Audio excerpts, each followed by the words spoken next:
Tibay pa ni tatay, 51 years old. Nakakarami pa tay. Nakakadalawa pa minsan isa. Tay, sabit ka sa beam tay, baka tumama ulo mo. Ikuan muna lang tayo dito sa ilalim tay.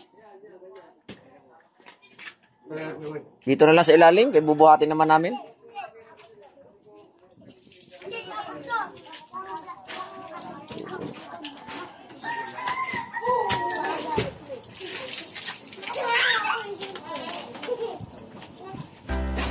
Sige tayo, din na sa dalom tayo. Ang isa. Ilalim na lang yung isa. Ihalo namin.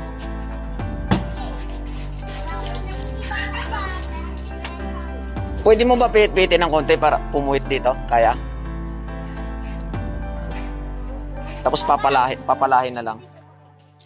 Medyo matigas kasi yan eh, Kwan eh. Palahin eh.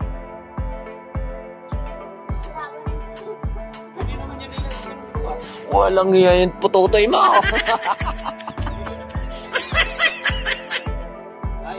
Matandam yan. A few moments later. Magandang hapon mga boss. Napuno namin no. So nakumpleto na namin lahat ng beam paikot. Ayan no. Lahat ng beam ay napuno namin yan. Grabe init. Nangitim ako, sobra. Wala namang ipuputi, talagang maitim naman. Ayan, napuno namin itong mga beam na ito. Okay, ito yung may overlap tayo dito. Ayan na, kita nyo yung overlap. Okay, tatlo yan. So clear na ito. Natalian na namin lahat. Bukas ay pupurma na namin to. Yun, paikot. So yung dun nga sa ilalim, napurma na ni Utol. Tapos maglalagay na buhok. Nakapaglagay kami ng isang runner no. Inuna kasi namin buo lahat ng beam paikot. Tapos yung cross beam ayan no. So bukas lalagyan ng runner yan. Yung runner na yon ay dudugtungan papunta dito. Okay, by tomorrow meron din itong runner dito. Oh, ang kamay ko dumi. Yan yung nagtatrabaho. Kumakain ako ng mani. Kararating ko lang. Natin ko si Mrs. doon sa highway.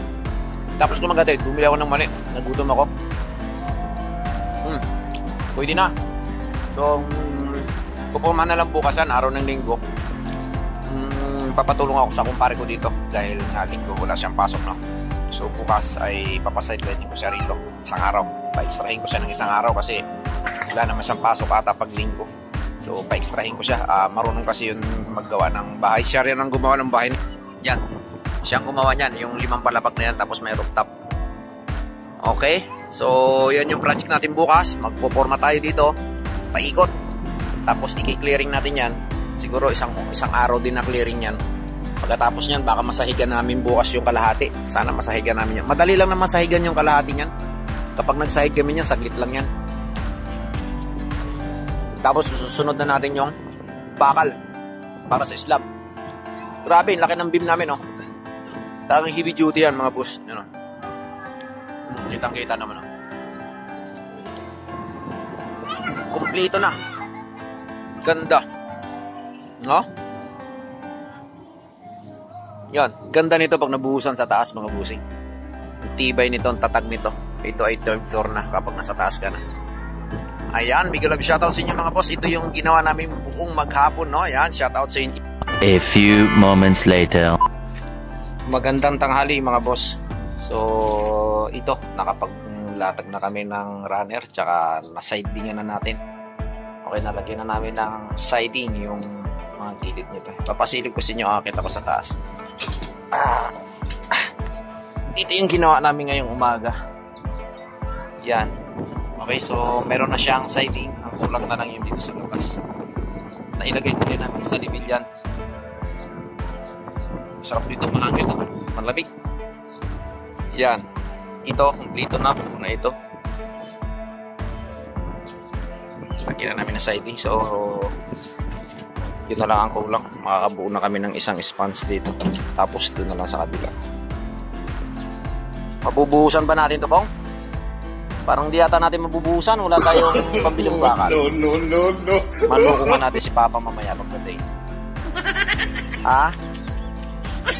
Kaya buhusan to hanggang linggo. Sunod, no?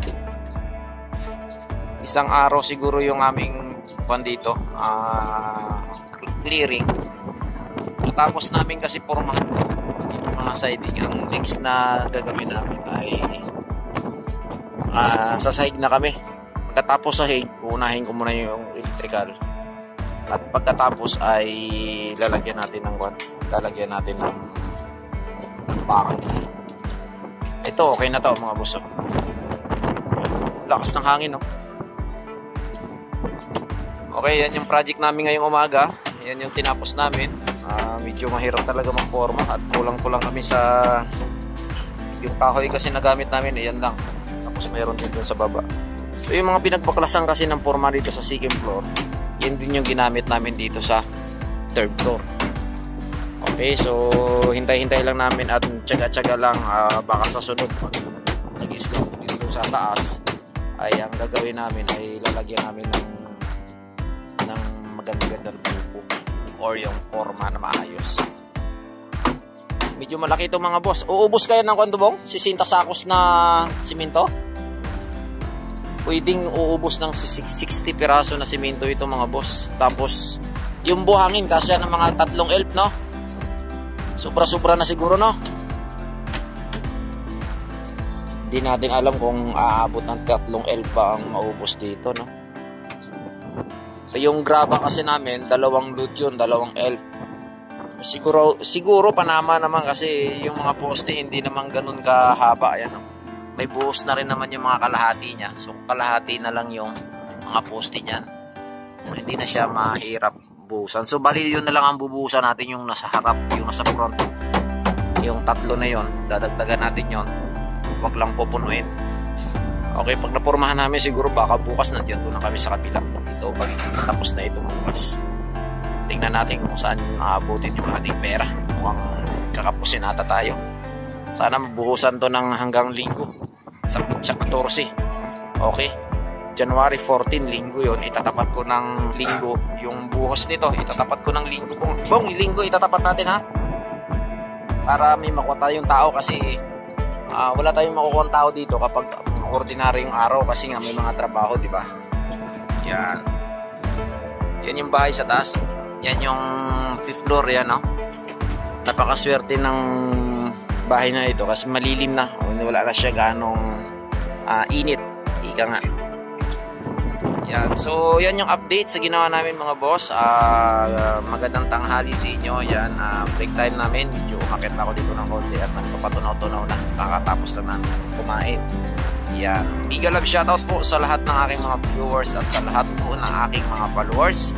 Maraming salamat po dahil po sa inyo ay nag-unlock tayo ng 12,000 followers. Thank you so much mga busing. Maraming salamat sa inyo. At more watching pa sa aking mga videos, sa aking mga mixed content na ginagawa dito. Especially na ngayon ang content natin ay puro muna tayo construction. Kasi nga nagpo-construction tayo sa ating bahay. Maraming salamat sa inyo. God bless everyone. Ganda tanghali. A few moments later.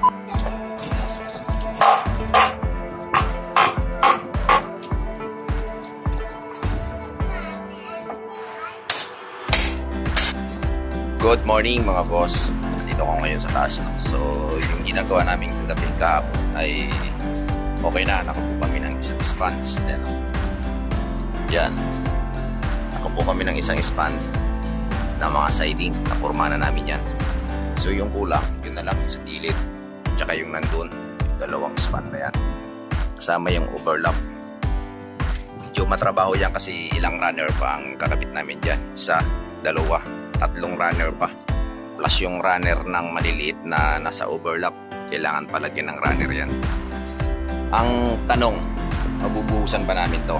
Kasi duda ako baka umubos ng 60 sakos na simento, baka hindi lang kasi yung nandito sa baba namin to ay umubos lang ng 47 sakos na simento. Slab lang yun kasama yung cross beam. Dati na kasi ng biga yan. Okay, so ito kasi ito ng biga yan. naiikutan ito ng biga, medyo malaki to. Ang tanong natin dito, mabubuhusan ba natin to kasi wala na tayong pera, wala na tayong budget. Isa na lang yung option ko nito, yung mangungutang ako kay Mrs. Siya na lang talaga yung aking pag-asa para makabuhos kami ni Utol dito ng slot. So tama-tama dumating siya galing sa trabaho ng gabi. Naramdaman ko bumukas na yung gate dun sa baba, no? So habang nagbibideo ako, naisip ko na mangutang sa kanya kasi kakapusin ako. Ang bakal kasi nito medyo marami-rami pagkakainin nito. Baka umubos pa ito ng mga 80 piraso na bakal. So subukan natin manghiram. Tara, ba tayo? Sabihin natin siya kung papahiram niya ba tayo.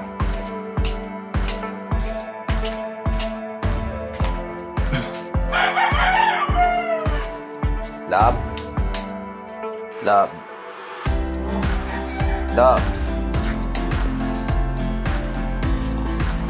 Ba ako mapahiram ng pera? Ha? Totoo kasi niyan, baka hindi ko mabuhusan yan pagka kulang talaga sa kulang ako sa budget. Mga 15, 20. Kaya ba? Titingnan. Kaya? Titingnan nga. Hindi nga. Oo. Yee, salamat. Thank you. Mikos na yan. Lata. Ha? Oo nga. Saan ko yan, ha? Kasi hindi namin mabubuhusan ni Bubong pagka kulang yung budget namin. Okay? So, pagkatapos namin sa hit, maglalatag na kami ng bakal. Ang kasunod doon, bubuhusan na. Isang araw na preparation. Linggo namin bubuhusan yan. Kaya ba? Yung mga boss, pumayag na siya na. So, sabi ko nga, pahiramin niya muna ako ng pera kasi kailangan namin buhusan yung nasa taas nun. Hindi po pwedeng hindi mabuhusan yung kasi nga tawag nun ay mamadaliin namin gawa ng habang maganda pa yung panahon. Walang init, walang ulan, ibig sabihin walang ulan sa taas. So abangan nyo yung full video nito kung paano ko namin buhusan yun. Nakatipid kami sa libor kasi kung kasama libor, pag ipapagawa mo yun siya, baka yung kalahating milyon mo, yung 400,000 kulang pa, finish na lahat yun. So kasi dito sa kabila may gumagawa din, ang nagastos ay umaabot na ng 400,000 kasama na yung tiles, finish, pintura, with electrical na yun. So kami naman, dahil kami naman ang gumagawa ng bahay namin, ay nakatipid kami sa materialis. Magkano na nga ba ang nagastos ko sa pagpagawa namin doon sa bakal? Wala pa naman 100. Yung materialis na nabili ko walang 100 kasi nakatipid kami sa tubo. Ang ginamit kasi namin mga pantukod ay hindi kahoy. Ang ginamit namin ay tubo, puro tubo at nag-clamp kami. Kaya medyo nakatipid. Magkano ba yung renta namin sa tubo? 8,000 lang. So kapag gumamit ka kasi ng tubo, ang gumamit ka ng kahoy ay yung 20,000 mo baka kulang pa. Kasi mahal ang kahoy ngayon, yung mga 2x3 tsaka 2x2.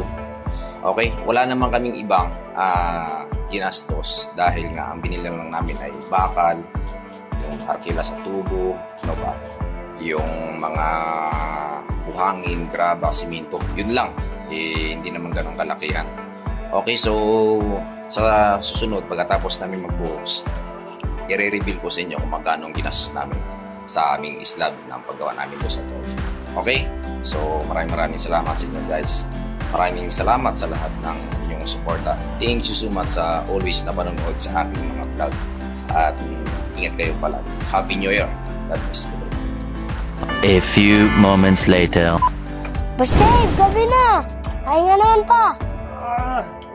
Kailangan madali eh. Ano, yung ginagawa natin. Kita niyo ba yan? Kita niyo ba yung ginawa natin? Yan no? Yan, napurma na natin mga boss, paikot. Okay, yung labas na lang, yung siding.